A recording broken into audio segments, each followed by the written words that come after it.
Are you ready to add your first item to your EZRentOut account? Let's dive right into it. The Items tab houses all your equipment. Items include assets tracked individually, asset stock managed in bulk quantities, and inventory comprising consumables. Once you click on Assets from the Item tab, you will land on the Assets listing page where you can access all your existing assets and create new ones. When you are ready to create your first asset, simply click the plus Create Asset tab.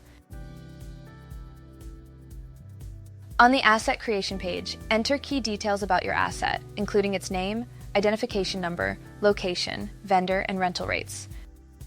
Populate the fields with your asset's essential information, including its name, AIN, description, manufacturer details, location, and additional details as needed. You can also upload the asset image.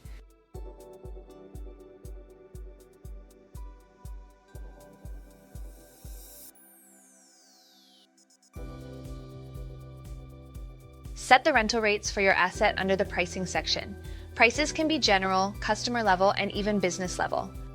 Enter per minute, hourly, daily, weekly, and monthly rental rates to define the pricing for your item. Set customer and business-specific pricing to offer personalized pricing and make long-term customers.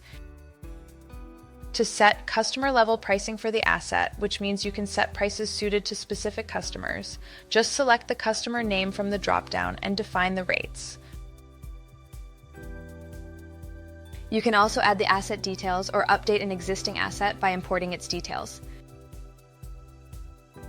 Hit Create once you have added the information.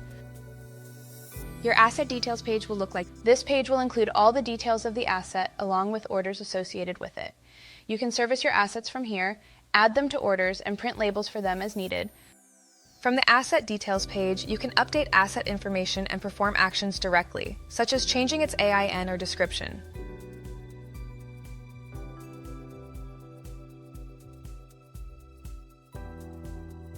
Click Asset Stock and Inventory tabs to create new items, update the existing ones, or perform other actions on your items. That's it. You are all set to use the Items module in EZRentOut. Have a good time renting your equipment.